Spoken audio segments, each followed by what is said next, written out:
E aí, essa questão você faz ou você pula?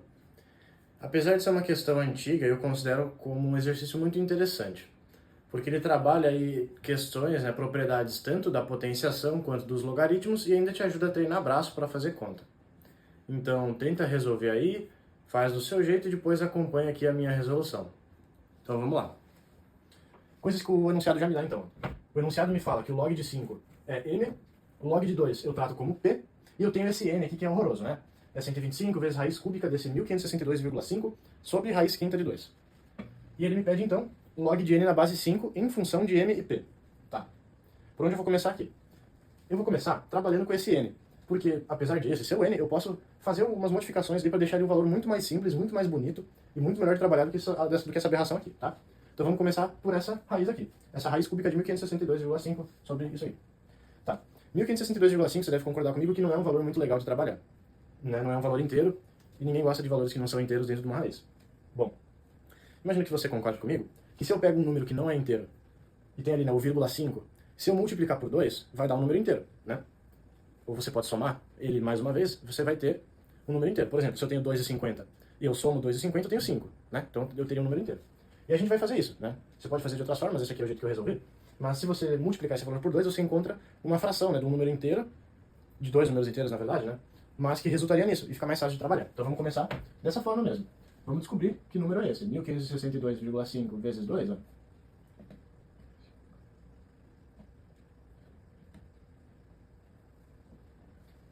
Bom, esse valor é o 3.125. Que dividido por 2 dá o que a gente tem ali dentro da raiz. Então, a gente vai reescrever essa raiz agora. Reescrevendo essa raiz, a gente teria 125 vezes a raiz cúbica de 3.125 sobre 2, né? Lembrando que tem que ter o sobre 2 aqui, pra gente não modificar o que está escrito. Sobre essa coisa feia, raiz quinta de 2. Ignora o desenho, mas daqui a pouco a gente corrige. Ok, qual que é o segredo agora? Como é que a gente vai seguir com essa resolução? Basicamente, de agora em dia a gente vai trabalhar com fatoração e com propriedades da potenciação, tá? Fatoração, a gente vai fatorar esse 125 e o 3.125. Porque, né, coincidentemente, como a gente tem que resolver a questão e como ela é feita para dar certo, vão ser valores aí que vão estar ligados. O 125 é uma potência muito comum de 5, que se você estuda, talvez, é muito provável que você já tenha visto, né? Que é o 5 ao cubo. Então você tem 5 vezes 5, que é 25. Se eu multiplicar por 5 mais uma vez, eu tenho 125. E essa é a ideia da potência. Então 5 ao cubo. Ou seja, esse 125 é a mesma coisa que eu pegar 5 e elevar ao cubo. Legal. O 3.125, bom, você pode fatorar ele e chegar. Mas assim, eu vou num caminho um pouco mais braçal, mas é porque é muito perto, tá? Se 5 ao cubo é 125, se eu multiplicar por 5 mais uma vez, eu tenho 625, né? Se você não confia em mim, você faz a conta aí, né? Mas isso aqui vai dar 625. Se eu multiplicar por 5 mais uma vez, ó, 5 vezes 5 é 25, 12, 31. Então, 3.125. Ou seja, eu peguei o 5 ao cubo, eu multipliquei por 5 e depois por 5 de novo. Ou seja, 125 vezes 5 ao cubo vezes 5 é 5 à quarta, 5 à quarta vezes 5 é 5 à quinta. Ou seja, a gente vai reescrever aqui agora, ó. Raiz cúbica de 5 à quinta sobre 2 sobre a raiz quinta de 2. Legal. Agora a gente vai trabalhar com as propriedades da potenciação. Talvez você já tenha aprendido na escola, quando o seu professor falou para você que você pegava ali o radical, aquela parte da raiz, e jogava para a sombra do expoente, tá? O que isso quer dizer? Por exemplo, né, se eu pegar aqui a raiz quadrada de 3, não dá o número exato, né? Não dá o número inteiro. Então, é a mesma coisa que eu escrever isso aqui, ó. 3 elevado a 1 meio. Lembrando que quando eu não tenho nada no número, eu tenho 1, né, elevado a 1. Eu passo 2 para a sombra do expoente. Né? Sei lá como você aprendeu, ou se você está aprendendo agora, mas a gente vai usar essa propriedade. Legal. Note aqui que eu tenho raiz quinta de 2. Como é que eu posso escrever isso? Aqui a gente tem o 5 à quinta sobre 2, né?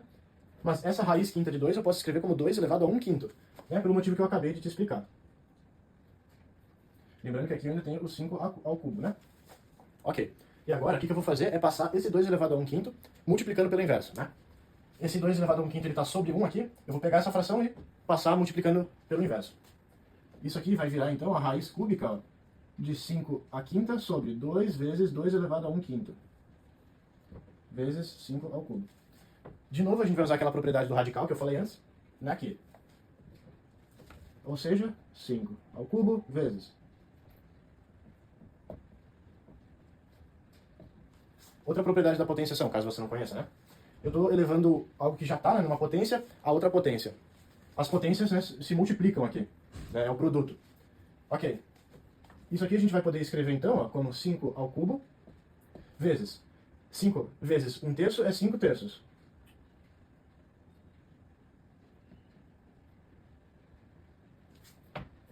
Dois elevado a 1/3 é 2 vezes 1/3 aqui, né? Vezes 2. 1/5 sobre vezes 1/3 é 1/15avos, né? 1/15avos. Ok. Outra propriedade da potenciação agora. Eu tenho o produto de potências de mesma base, eu somo os expoentes, tá? Então tudo isso aqui vai ser 5, 3 mais 5 sobre 3, eu faço o MMC. Vai dar 9 mais 5, que dá 14 sobre 3. 1/3 mais 1 sobre 15, o mínimo é 15, né? Então eu multiplico essa fração por 5 e eu vou ter 6 sobre 15. Então, 2 elevado a 6 sobre 15. Legal, isso é igual a n. Então você vê que a gente saiu desse negócio horroroso para essa fração aqui, muito mais bonitinha de trabalhar. Vamos para o próximo passo agora. Ok. O próximo passo agora a gente vai trabalhar com as propriedades do logaritmo, tá? Ele me pedia log de n na base 5, mas para essas questões aqui, que ele me pede, por exemplo, né, o log de n na base 5, mas em função de coisas que estão na base 10, lembrando que quando eu não tenho nada aqui é base 10, a não ser que seja um logaritmo neperiano, né, que ele é a base e, mas enfim, não é o caso aqui. O ideal, na verdade, o que a gente tem que fazer é deixar tudo sempre na mesma base. E bom, se eu tenho duas coisas no log de 10 e uma no log de 5, na base 5, né, vamos trocar o que está na base 5, que é mais fácil. Como funciona a troca de bases de um logaritmo? Log de A na base B, para a gente trocar a base, é o log de A na base C sobre o log da antiga base na nova base. Essa é a propriedade para troca de bases do logaritmo. Então, se eu tenho... Ele quer o log de n na base 5, mas eu não quero log de n na base 5 coisa nenhuma. Vou trocar para a base 10. Então, o log de n na base 10 sobre o log da antiga base, né? Que era 5, na base nova, que é 10. Bom, o meu n é esse negócio aqui. Eu quero o log dele, então adivinha o que a gente faz? A gente vai meter um log aqui.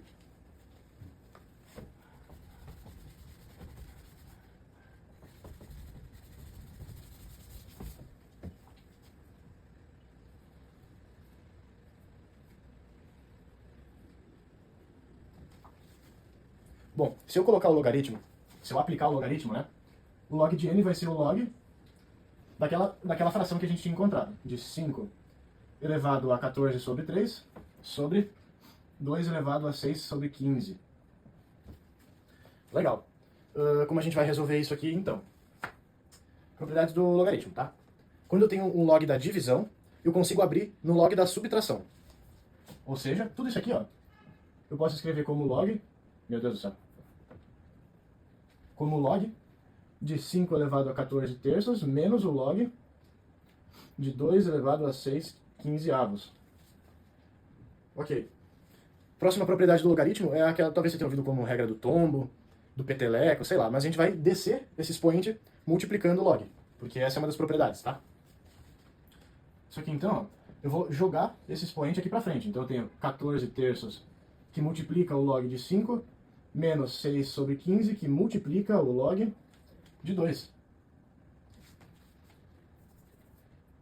Beleza? Só que lembrando que esse aqui, né, é o log de n e ele está sobre o log de 5. Então, tudo isso aqui ó, é sobre o log de 5. E agora a gente só precisa trocar, né? Ele me deu que o log de 5 é m, o log de 2 é p. E aqui eu ainda tenho que fazer um MMC, né? Um mínimo múltiplo comum. Porque aqui eu tenho a base 3 e aqui a base 15.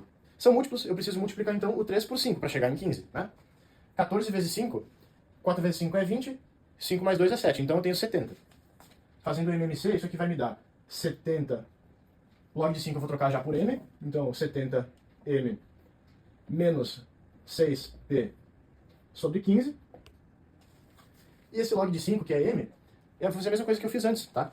Eu tenho ele sobre 1, eu vou passar multiplicando pelo inverso, ou seja, sobre 15m. Beleza. E aí a gente resolve essa questão do IME, questão muito legal, pode assustar um pouco no começo, não sei, mas ela é muito interessante. Espero que vocês tenham gostado da resolução. Valeu, um abraço.